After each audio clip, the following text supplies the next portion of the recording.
Bonjour chers élèves et bienvenue dans le résumé numéro 4 où vous allez tout savoir sur les piles et l'électrolyse.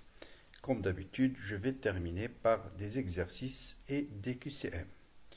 Donc voilà un sujet qui est très récurrent, souvent posé aux examens du baccalauréat et vraiment c'est un sujet où il ne faut pas rater le maximum de points et c'est très facile d'avoir 3 à 4 points en moins de 10 minutes et je vais vous expliquer comment.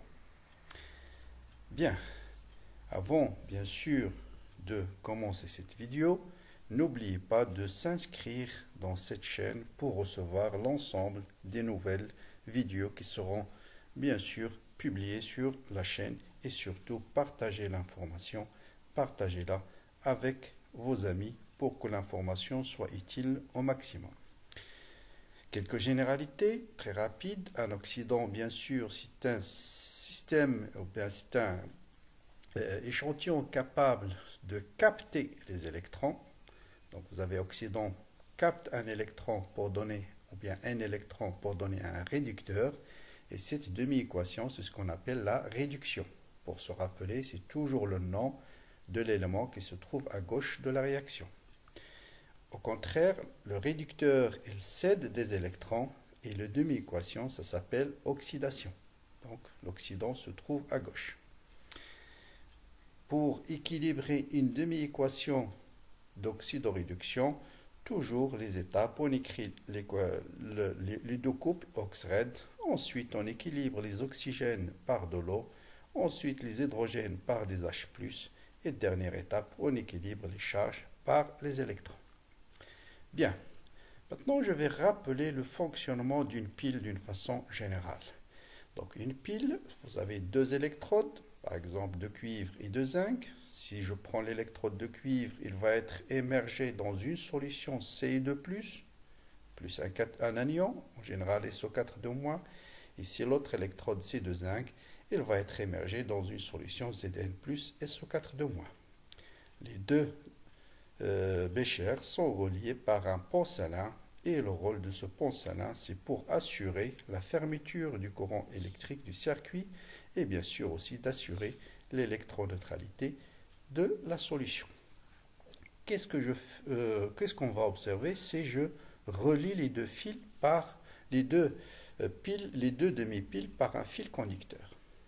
A priori, je ne sais pas dans quel sens va se déplacer le courant. Donc je vais attendre que la réaction démarre et je note où le courant se déplace. Bon, on va attendre, la réaction va démarrer spontanément et par exemple dans ce cas-là, le courant va se déplacer du cuivre vers le zinc. Donc c'est une transformation complètement spontanée. Si à la place de zinc, je vais par exemple, je mettrai un autre métal, il se peut que le courant circule dans le sens inverse. Donc tout dépend de la nature des électrodes que je mets ici. Et bien sûr de leur concentration. Donc si une fois que le courant, la réaction démarre, je note le sens du déplacement du courant par l'indication que va me donner l'ampèremètre. Si le courant est positif, avec le comma ici la masse, ça veut dire que le courant circule dans ce sens. Les électrons, bien sûr, vont circuler dans le sens inverse. Autrement dit, voilà la borne positive, voilà la borne négative. Donc, pour se rappeler, un électron, toujours, il est attiré par une charge positive. Donc, voilà ma borne positive, voilà ma borne négative.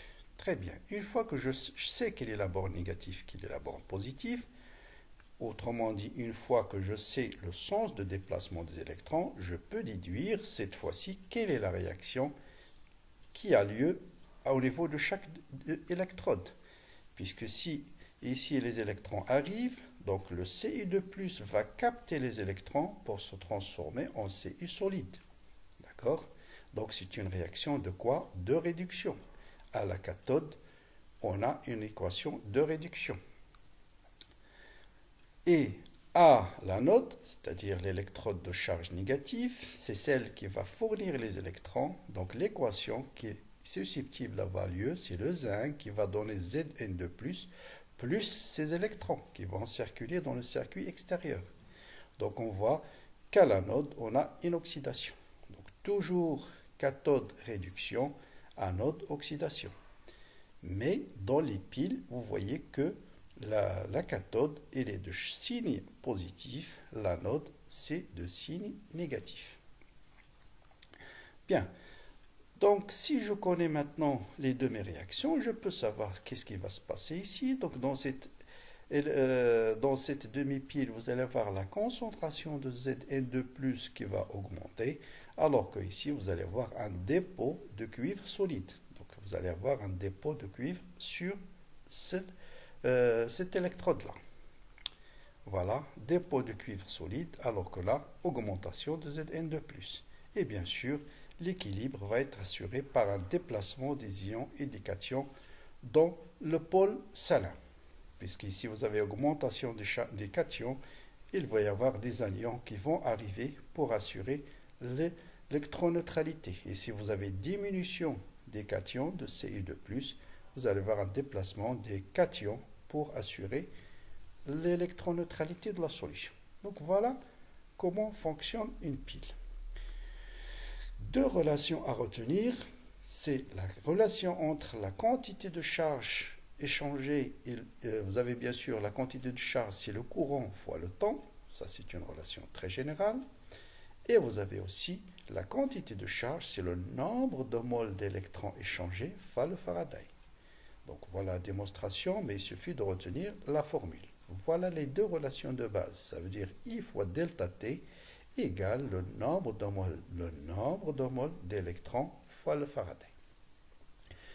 Quel est toujours l'objectif de l'étude d'une pile? C'est de trouver la relation entre l'avancement x et le nombre de moles d'électrons. Une fois qu'on connaît la relation entre le nombre de moles d'électrons et x, je peux déterminer la concentration de chaque élément à n'importe quel instant. Je prends l'exemple de la pile aluminium Al3+, et Ci solide Ci2+. Voilà l'équation bilan. Voilà le tableau d'avancement. Je vois que le nombre de moles d'électrons échangés, parce qu'il faut équilibrer la relation, il faut multiplier celle-là par 2 et celle-là par 3. Donc le nombre de moles d'électrons échangés, c'est 6x. Toujours, ça c'est la relation fondamentale à noter. C'est quoi? Et ça, on le déduit à partir de l'équation bilan. Donc 6x. Maintenant, si je démarre avec N1 mol et N2 mol de l'aluminium, N1 moins 3x, N2 moins 2x. Ici, je démarre avec N3, ce sera à la fin N3 plus 2x. Si je démarre avec N4, ce sera N4 plus 3x. Donc vous voyez que connaissant x, comment on détermine x, soit on vous donne le courant, soit on vous donne le temps, soit, bien sûr, on vous donne la masse déposée du cuivre, soit on vous donne la diminution de la masse de l'aluminium, on vous donne toujours une information pour déterminer x. Une fois que je connais x, je peux déterminer la concentration de chaque élément à n'importe quel instant. Maintenant, l'électrolyse. C'est quoi la différence avec les piles? La différence fondamentale, c'est que dans une réaction d'électrolyse, moi, c'est-à-dire l'expérimentateur, impose la réaction qui va avoir lieu. Supposons que j'ai ici une électrode A, de zinc par exemple, et une électrode B en général inattaquable. On prend l'électrode de graphite en général ou de platine. Qu'est-ce que je veux? Je veux absolument que sur cette électrode, il y a un dépôt de zinc. Donc voilà la première chose sur l'électrolyse. Donc c'est une réaction qui est forcée. Moi je force la réaction de telle façon qu'il y a dépôt de zinc sur cette électrode. Essayez de suivre maintenant, tout s'enchaîne. Si je veux qu'il y ait dépôt de zinc, obligatoirement, la demi-réaction qui doit avoir lieu ici, c'est Zn2+, plus 2 électrons dans Zn solide. Donc, il va y avoir des électrons qui doivent arriver sur cette électrode. Donc, je vais avoir un dépôt de zinc. Qui dit dépôt de zinc? Cette réaction, c'est une réaction de réduction. Or, la réduction, On a dit c'est la cathode. Donc vous voyez bien réduction. Et pour qu'il y ait réduction, il faut qu'il y ait les électrons qui arrivent. Donc je dois imposer un sens de déplacement des électrons dans le circuit extérieur dans ce sens-là. Pour imposer un sens d'électrons, il faut imposer un courant électrique dans le sens inverse. Qui va imposer un courant électrique? C'est une source de courant extérieur. Donc je dois mettre un générateur dans mon circuit, de telle façon que la borne positive du générateur sera de ce côté-là et la borne négative. Le courant, rappelez-vous, il sort par la borne positive. Très bien. Donc maintenant, vous voyez bien que l'électrode A, c'est la borne négative, alors que l'électrode B, c'est la borne positive. Voilà la deuxième différence fondamentale avec les piles. Vous voyez que la réduction se fait au niveau de l'électrode A. Qui dit réduction dit cathode, et la cathode, cette fois-ci, c'est la borne négative, alors que dans les piles, la cathode, c'est la borne positive. La même chose ici, pour l'électrode, donc la cathode, c'est la borne négative. Bien sûr, dans l'autre électrode, puisque j'ai réduction ici, dans l'autre, je vais avoir oxydation, ça veut dire les ions I- vont subir une oxydation pour donner I2, gaz plus 2 électrons, donc je vais avoir un dégagement de gaz au niveau de cette électrode, et cette réaction c'est une oxydation, et là vous voyez aussi l'oxydation, son signe c'est la borne positive. Donc voilà ce qui différencie les piles avec l'électrolyse. Vous voyez un peu? Donc dans les piles, on fait un mélange et on attend que la réaction démarre spontanément. Donc je ne maîtrise pas a priori le sens dans lequel elle va évoluer, c'est un sens spontané. Là, c'est un sens que moi j'impose. Donc je veux déposer par exemple de l'argent sur cette électrode. Donc je dois choisir un sens bien déterminé du courant pour que la réduction de l'argent ou bien du zinc se fait sur cette électrode-là. Bon, voilà donc comment ça se passe le déplacement d'une façon générale. Donc vous voyez les électrons se déplacent de l'iode de l'électrode vers l'autre. À l'intérieur, bien sûr, vous avez un déplacement de cation pour assurer la fermeture du courant électrique. Bien. Donc voilà un résumé. Donc l'électrolyse, c'est une transformation forcée au cours de laquelle un générateur de tension continue impose le sens du courant électrique et ainsi donc impose la réaction d'oxydoréduction s'effectuant au niveau de chaque électrode. Toujours les mêmes appellations qui sont valables pour les piles ou l'électrolyse. L'oxydation anodique se fait au niveau de l'anode et la réduction, c'est cathodique, elle se fait au niveau de la cathode. La seule différence, la cathode, dans le cas de l'électrolyse, c'est la borne négative et l'anode, c'est la borne positive et c'est l'inverse pour les piles. Toutes les autres relations, bien sûr, entre la quantité de charge, le nombre de moles d'électrons, le courant et le temps, c'est les mêmes que celles pour les piles. Voilà. J'espère que les choses sont claires. Maintenant, on va passer aux applications et vous allez voir, en 10 minutes, normalement, vous devrez répondre très facilement à toutes les questions sur les piles et l'électrolyse qui se posent au baccalauréat. Et on va prendre comme exemple le baccalauréat 2019.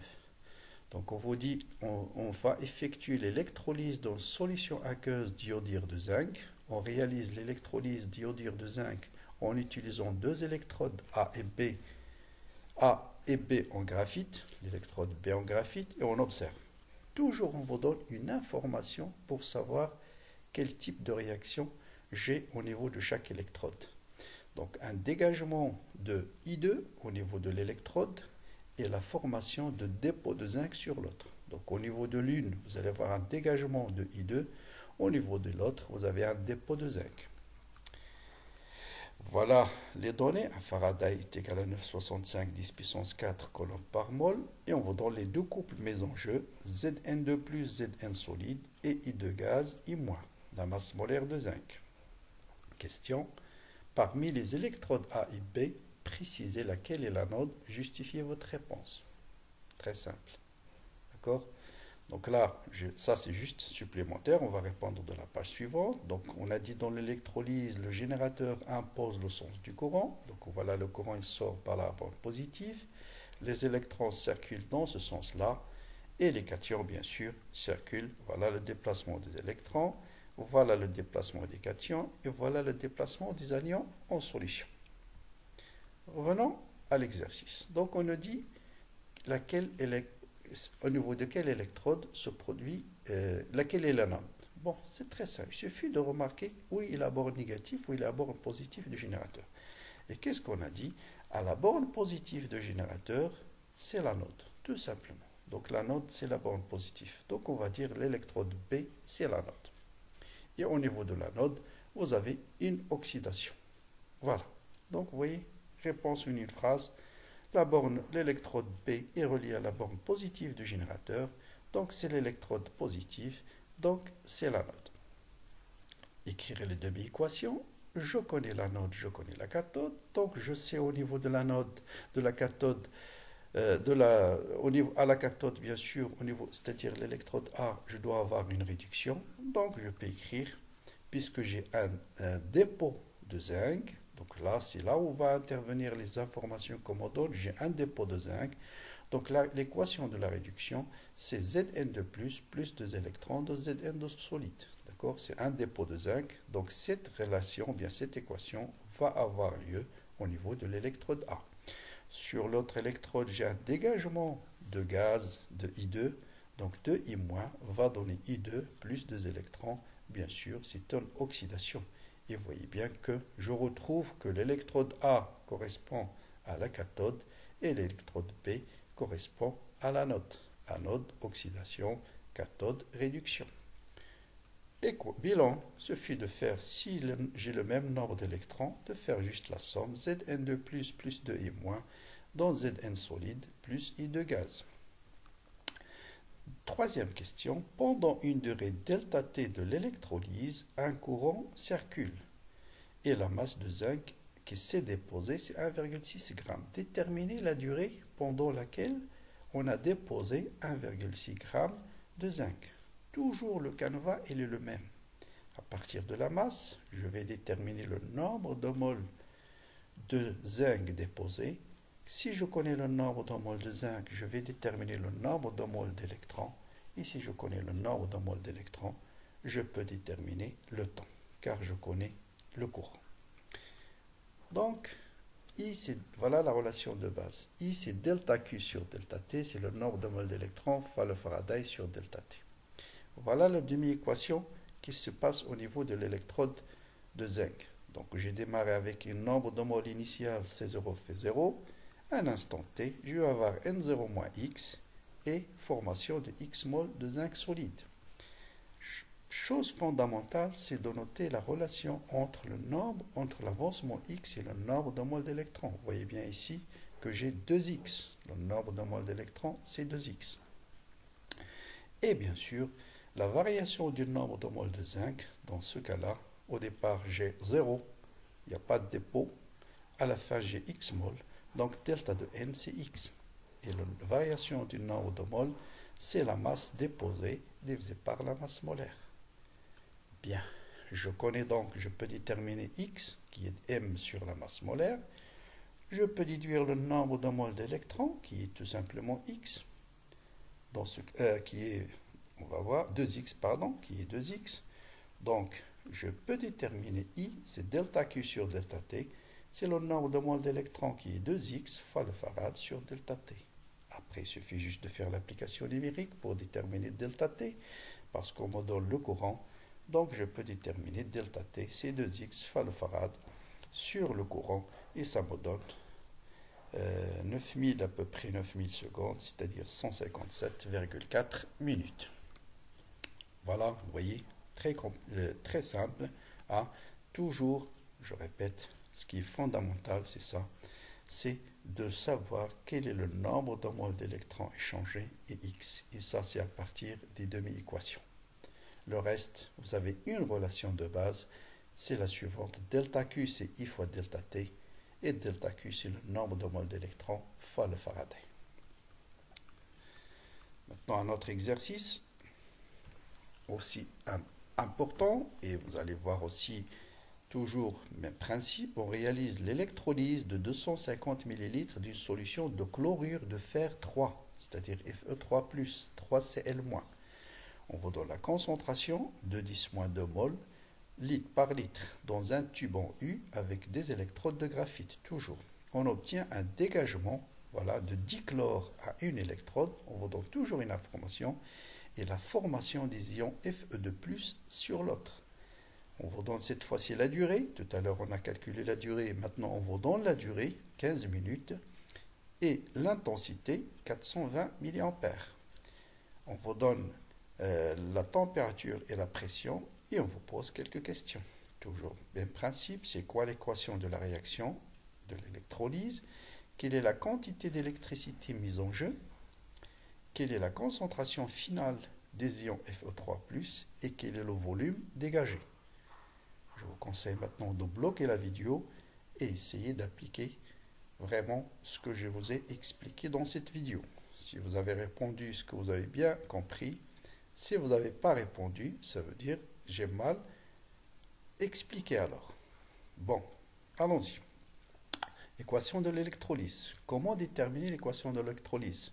Je cherche une phrase dans le texte. On me dit dégagement de dichlore. Très bien. S'il y a dégagement de dichlore, la réaction, c'est 2Cl- va donner Cl2 plus 2 électrons. C'est quoi cette réaction? C'est une réaction d'oxydation. L'oxydant à droite. L'oxydation se fait au niveau de quoi? Au niveau de l'anode. Deuxième information, à l'autre électrode, j'ai des ions Fe2+ qui se forment. Bien, s'il y a des Fe2+ qui se forment, la réaction c'est Fe3+ plus un électron va donner Fe2+. C'est quoi cette demi-équation? C'est une réduction. La réduction se fait au niveau de quoi? Au niveau de la cathode. Bien, l'équation bilan, bien sûr, je fais la somme. Bien sûr, il faut avant de faire la somme d'équilibrer. J'ai ici un électron, ici j'ai 2. Je multiplie celle-là par 2. Bien. Quelle est la quantité d'électricité alors mise en jeu? J'ai comme donné le courant et le temps. Donc là, je peux calculer directement delta Q, c'est I fois delta T. Parce qu'on me donne le courant, 420 mA, là c'est 10 à la puissance moins 3, fois 15 minutes, il faut la transformer en secondes. Donc toujours le courant en ampères, le temps en secondes et la charge en coulombes. Je connais la quantité cette fois-ci de charge échangée. Quelle est la concentration finale? Pour déterminer la concentration finale, il suffit de déterminer l'avancement X. Donc voilà la demi-équation. Je démarrais avec N0. À l'instant T, la concentration de Fe3, le nombre de moles de Fe3+, c'est N0 moins X. Et de Fe2+, c'est 2X. Maintenant, je connais delta Q, c'est le nombre de moles d'électrons fois le farad. Et le nombre, je peux déterminer le nombre de moles d'électrons tout de suite. D'accord? D'après l'expression de delta Q. Je connais la quantité de charge échangée, donc je peux déduire tout de suite le nombre de moles d'électrons échangés. Et c'est ça. Et après, il suffit de relier X au nombre de moles. Si je connais le nombre de moles d'électrons échangés, je peux déterminer X. Et si je connais X, je peux déterminer la concentration de n'importe quel élément à n'importe quel instant. Donc le nombre de moles d'électrons échangés est égal à 3,910-3. Ici, vous voyez bien que pour la demi-équation Fe3+, le nombre de moles échangés, c'est X. Donc Gx est égal à 3,910-3. Donc la concentration finale des ions Fe3+, c'est N0-X sur V. Donc voilà, N0-X sur V. N0 sur V, c'est C0, concentration initiale, moins X sur V. Donc la concentration des ions Fe3+, diminue au cours du temps. Je connais X, je connais le volume, je connais C0, je passe à l'application numérique et ça me donne une concentration de 4,10-3 mol par litre. Très bien. Maintenant, je veux déterminer le volume du gaz dégagé. Même principe, j'écris la demi-équation. J'ai démarré avec N0 mol de Cl-. Un instant T, je vais avoir N0 moins 2X et X. Bien sûr, le nombre de moles d'électrons échangés ici, c'est cette fois-ci, c'est 2X. Là, il faut faire attention. Dans cette équation, c'est 2X. Donc le nombre de moles de Cl2 formé est X. D'accord? Donc là, j'ai N0 moins 2X et j'ai X moles de Cl2. Donc, tout de suite, la même chose, le nombre de moles de Cl2 c'est X, qui est le nombre de moles d'électrons divisé par 2, parce que le nombre de moles d'électrons c'est 2X. Donc, je détermine le nombre de moles à l'état final de Cl2. Si je connais le nombre de moles, je peux déterminer le volume par la relation des lois des gaz parfaits. C'est pourquoi on vous donne la pression et la température. Vous savez que pour un gaz parfait, PV égale nRT, donc le volume dégagé, c'est nRT sur la pression. Je fais l'application numérique, et là il faut faire très attention pour l'application numérique. La température doit être en Kelvin, on me donne 20 degrés, il faut ajouter 273. La pression c'est donné en pascal, donc c'est bon. Mais le volume que je trouve, c'est en mètres cubes. Là, il faut faire attention, je trouve un volume de 48 10-6 mètres cubes, ça veut dire 48 millilitres. Bien. Encore un dernier exercice, et vraiment c'est ce type d'exercice là aussi qu'on vous donne, c'est qu'on veut argenter par exemple une pièce de monnaie ou bien un bijou. Je vais déposer une couche d'or et on utilise toujours l'électrolyse. D'ailleurs, c'est l'une des applications essentielles de l'électrolyse. Donc là, on vous donne la masse molaire de l'argent, le Faraday, la masse volumique de l'argent, et l'une des électrodes est constituée d'un objet métallique. Voilà, c'est un cylindre par exemple. L'électrolyte est une solution de sulfate d'argent. On veut l'argenter, c'est-à-dire je vais argenter cet électrolyte, cette électrode, en augmentant sa surface de 0,25 m². Je vais déposer une surface d'argent de 0,25 m². Non, c'est la surface qu'on va argenter, elle est de 0,25 m². Et je vais déposer une couche de 0,015 mm. Je vais déposer une couche sur cette surface de 0,015 mm. Voilà les données. L'intensité du courant qui traverse, il est fixe, c'est 60 ampères. Et la durée de l'électrolyse, la question c'est, quelle est la durée de l'électrolyse pour déposer 0,015 mm? Est-ce que 9 minutes, 84 minutes, 304 ou 15 minutes? Très bien. Donc dans ce type de question, la première chose qu'il faut déterminer, c'est le volume qu'on va déposer. Parce que je connais la masse volumique. Pour déterminer la masse déposée, je dois connaître le volume. Et si je connais le volume, je peux déterminer la masse déposée. Si je connais la masse déposée, je vais déterminer de combien la variation du nombre de moles. Et connaissant la variation du nombre de moles, je détermine le nombre de moles d'électrons échangés. Et vous voyez, tout s'enchaîne. Donc voilà, première chose, l'équation, bien sûr, c'est Ag plus un électron dans Ag solide. Donc le nombre de moles d'électrons échangés, c'est X. Donc, tout de suite, d'abord le volume de la couche d'argent que je vais déposer. Volume, relation absolument à savoir le volume, c'est la surface fois l'épaisseur. Donc c'est 3,75 10 moins 5 mètres au cube. Si je connais le volume, je peux déterminer la masse déposée. La masse volumique, c'est M sur V. Donc la masse, c'est la masse volumique fois le volume. Et tout de suite, là, faire attention, la masse volumique, il faut utiliser les unités internationales. Le volume, c'est en litres. La masse, c'est kilogramme par litre. Donc la masse, c'est en kilogrammes. Je le transforme en grammes. Je trouve 39,4 grammes. Et si je connais la masse déposée, je vais déterminer le nombre de moles. De combien de moles j'ai déposé, en fait. Le nombre de moles d'argent qui a été déposé, c'est 0,365 moles. Voilà. Maintenant, je reviens à la question, puisque le nombre, d'après l'équation, le nombre de moles d'électrons, c'est le nombre de moles est égal à x, est égal à n, donc le nombre de moles d'électrons échangés pendant ce temps-là, c'est 0,365 moles. Ça y est, je connais le nombre de moles d'électrons échangés, je peux déterminer la delta T. D'accord? Donc là, je reviens, qu'est-ce qu'on me dit? On me dit pendant quelle est la durée pour, en fait, que le nombre de moles varie de 0, au départ, j'ai rien déposé, jusqu'à 0,365. Donc, je connais le courant, je connais le temps, Donc, j'ai déterminé le nombre de moles d'électrons, donc je peux déterminer le temps, parce que je connais le courant. Donc, vous voyez, j'utilise la relation I est égal à N fois le farad sur delta T.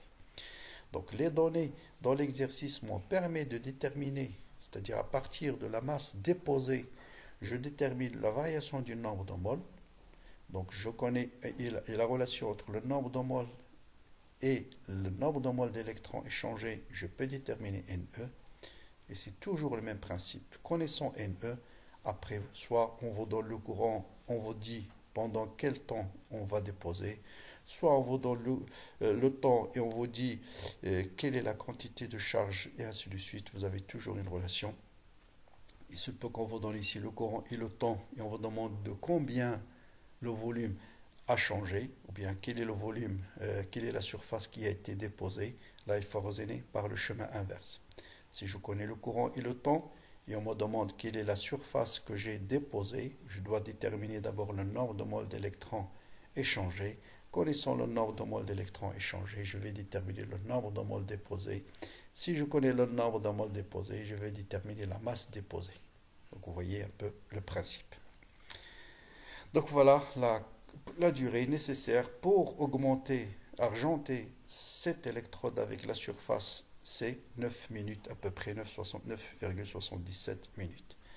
Donc voilà, vraiment, j'espère avec cette explication et ces exemples, vous n'aurez aucun prétexte pour avoir une très bonne note en chimie, Inch'Allah. Vraiment, 3 à 4 points à ne pas rater en pratiquement 10 minutes. Je vous ai mis sur la chaîne une vidéo, vous allez trouver le lien dans la description ici, sur les plusieurs baccalauréats corrigés. Et vous allez les refaire maintenant, vous allez voir qu'ils sont très faciles. Donc voilà, n'oubliez pas, partagez la vidéo, commentez-la et à très bientôt pour le résumé suivant.